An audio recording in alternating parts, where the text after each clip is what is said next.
Hello, learners. Welcome back to the course on social processes and behavioral issues. Today, we are in Unit 12, Session 1 of the course, where we shall be talking about a very interesting and important concept in organization behavior and organization issues that is called as motivation. Motivation is fundamental and central to human behavior, and without motivation, we would not have the kind of organizations that we talk about and take examples with today. So, learners, what are we going to discuss in this session of ours? We shall be talking about the concept of motivation, the meaning of motivation, what motivation is, what motivation is not, and what are the different types of motivation, and why is motivation important in organizations. Beyond that, we will also start with the fundamental motivational theories.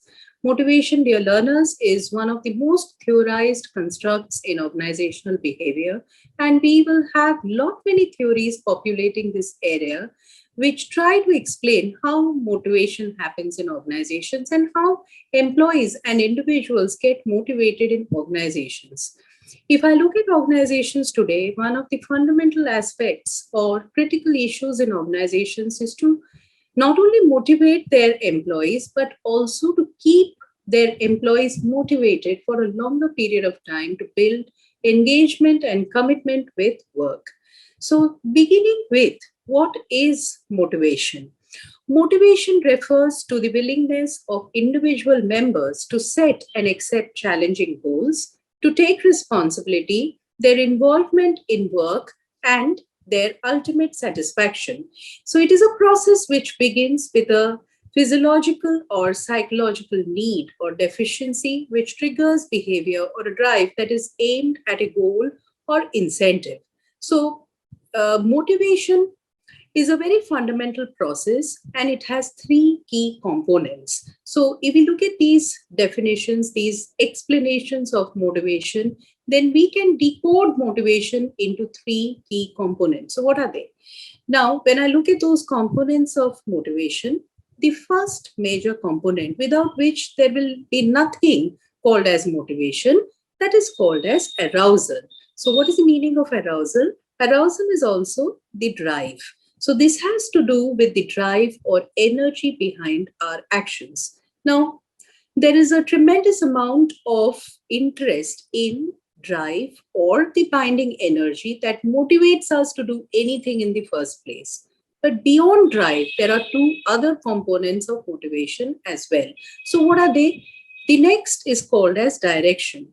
Motivation is concerned with the choices people make and the direction that their behavior takes. So, motivation is not aimless. Motivation is not, you would say, unidirectional or bi-directional. Motivation is absolutely aimed at a certain point based on the choices that humans make or that individual employees make. Now, the last point or the last component in motivation is the most important, and that is called as sustenance or maintenance. Now, motivation is also concerned with maintaining behavior, that is, how long will people persist in attempting to meet their goal? Now, the point is that I can persist with my goal for a certain period of time, and if I'm not able to achieve my goal, then I would abandon it. But motivation goes beyond this point of abandon that we normally talk about. It is the sustenance of the drive and energy, despite all obstacles or despite all impediments to achieving a particular choice that we make. So, motivation, once again, learners, has three components. The first is the inherent or the innate drive or energy that exists within us to do any task. Now, the next component in motivation is direction. Motivation is different from a drive. How is it different from a drive? Because it takes a direction, it takes a shape, it takes the consequence of a choice that we are making in our day-to-day lives, in societies, in families, and of course in organizations.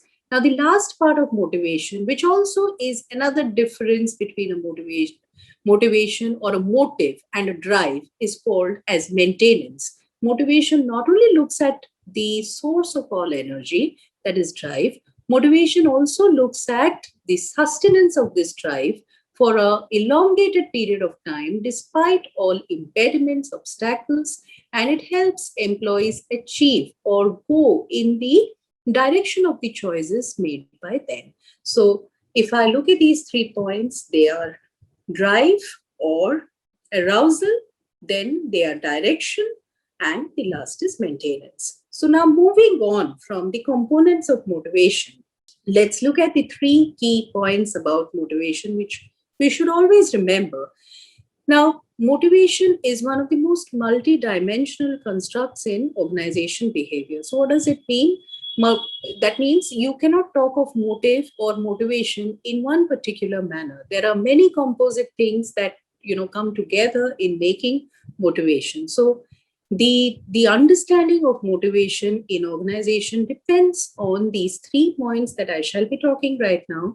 And the first of which says that motivation and job performance are not synonymous. So if I'm a good performer in my job, does not mean that I am necessarily a motivated employee. So both these terms are very often used interchangeably in the OB literature, but I would caution you to not use them interchangeably because they are not the same.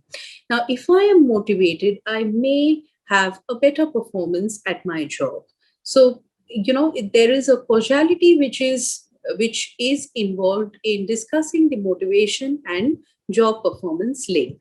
Then the next, as I said, motivation is multifaceted. That means it's a composite construct, it's multidimensional, and there are many things that can motivate a person into doing the kind of things that a family, a society, or an organization would want. So we cannot just say that, it's money that would motivate a person, or it's interest that would motivate a person, or it's commitment that would motivate a person. There are many things that come together and motivate a person, and we should understand that at the same time people can be motivated for a wide variety of reasons. That means at the same time I can say that I like my job, I'm motivated to do my job because I'm earning good money for it, and at the same time I have a deep passion in doing what I want.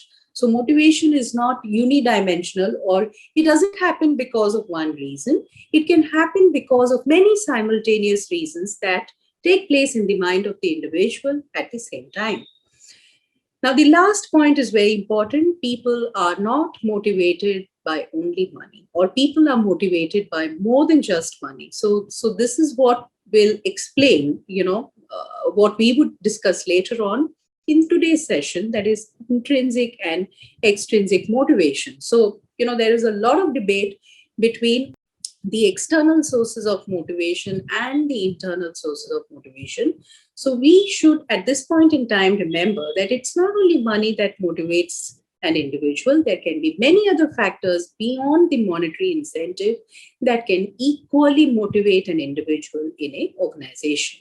Now, going ahead, what is the importance of motivation? Why is motivation so central to any kind of discussion in organization behavior? Now, the first point is motivated employees look for better ways to do a job. So motivated employees are very often creative employees. So they not only look at novel ways to do a job, but they also look at useful and better and more innovative ways to do the same job. A motivated employee generally is more quality oriented. They are very quality conscious, and they want to do the best that they can at a job. Highly motivated workers are more productive than apathetic workers or people who have no interest in the job that they are doing. Motivation as a concept represents a highly complex phenomena that affects and is affected by a multitude of factors in the organizational environment. So these are certain important pointers in motivation which also make it central to the concept of work. Now, moving ahead, what are the types of motivation? So this is what I was just talking about. Motivation mainly is of 4 different types. The first is positive motivation, which talks about the pull factor. That means if you positively reward a person through praise, through sabbaticals, through recognition schemes, through financial incentives, he or she is motivated to do his or her job better. So this is the pull factor which attracts or which motivates a person to do a job. Now there's something called as the push factor, and that happens through negative motivation, which talks about negative emotions like fear. So if you inject fear in people, then also they may be motivated to do the tasks which are expected out of them. So when we look at the most difficult times in human civilizations, for example, if we look at the World War II, people committed heinous crimes against mankind, and the prime motive in many of these cases was fear of reprisal, fear of punishment, fear of being taken in by the system, etc. Now, moving on from positive and negative motivations, positive motivation, which is basically looking at the pull factor, and negative motivation, which is basically looking at the push factor, we move on to the next two typologies of motivation, that is extrinsic and intrinsic motivation. So, extrinsic motivation looks at motivation through external sources. What is the meaning of the external source? The external source is something other than you yourself. So when we look at external sources, we can be motivated by multiple factors. The primary factor being compensation or the salary that you are receiving for your job, incentives, pay for performance schemes, bonuses, a good supervisor, a good work condition, a good office. So these are some of the external points or external factors which might motivate you to do your job better. So that kind of motivation is called as extrinsic. Why? Because the center of motivation is not within you as a human being, but it is located in outside factors or external factors. Now, the last category of motivation that we will discuss is called as intrinsic motivation. Intrinsic motivation was discussed at length in a theory which is called as the self-determination theory by Desai and Ryan. And they had, talked of intrinsic motivation in terms of motivation that an individual has for a job due to his or her own passion, interest, or enjoyment in the work that he or she does. The locus of control here, or the location of the motivational factors, is residing inside the individual. And that is the reason why it's called as intrinsic motivation. So you're not looking at external factors to motivate you, but because you like the job that you are doing, you are passionately involved in the work that you are doing, or you derive enjoyment from the work that you are doing, you are motivated to do the job. So once again, what are the four different types of motivation that we're talking about? We have positive motivation, we have negative motivation, the pull and the push of motivation respectively, and then we move on to the location of motivational factors. If they are located outside of you, then extrinsic motivation. If they are located in you, then that is a source of intrinsic motivation. Now, motivation is one of the most theorized areas of organizational behavior, and a tremendous amount of theories have been proposed to discuss that how individuals get motivated in societies and, most importantly for us, in organizations. So broadly, we can categorize these theories into two types. One is the content theories and the other is the process theories. So today we will focus on some of the most important content theories of motivation. Now, content theories of motivation are basically need-oriented theories of motivation. So what is the meaning of need-oriented theories? Need-oriented theories basically premise or advocate the premise that if certain individual needs are taken care of, then people are motivated to work within an organization. So prominent content or need-based theories of motivation are Maslow's need hierarchy theory, which is the fundamental of content theories, then Alderfer's ERG theory, Macricus theory X and Y, McClelland's theory, Herzberg's two-factor theory, and we shall also be supplicating our discussion on these theories by looking at their practical implications. I mean, theories are all wonderful, all good, but as managers, we need to understand that what practical implications can these theories of motivation have in an organization. So now let's move on to the first and the most fundamental of the content theories, which was propounded by Maslow. Abraham Maslow's theory, formulated on his patients throughout the years, is known as the need hierarchy theory. So, Maslow's propounded something called as a hierarchy of needs, and he's very clear about it that in order to progress through the hierarchy, you need to first satisfy one need and then go to the other. Now, we can define or divide these needs into two broad categories. The first is called as the deficiency needs, and the second is called as the growth needs. So, what are the deficiency needs? Deficiency needs are three. The first is physiological, second is safety, and the third is social or the belongingness needs.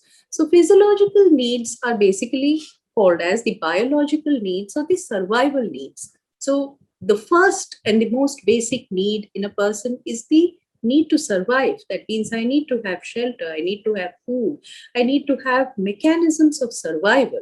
So that's the most basic need in a human being, and that's placed at the bottom level in the need hierarchy of Maslow. Now, moving on from the physiological, we go into the safety needs or the desire for security in an individual. So if I have ensured my survival, what is my next need? I need to feel secure in the survival that I have created for myself.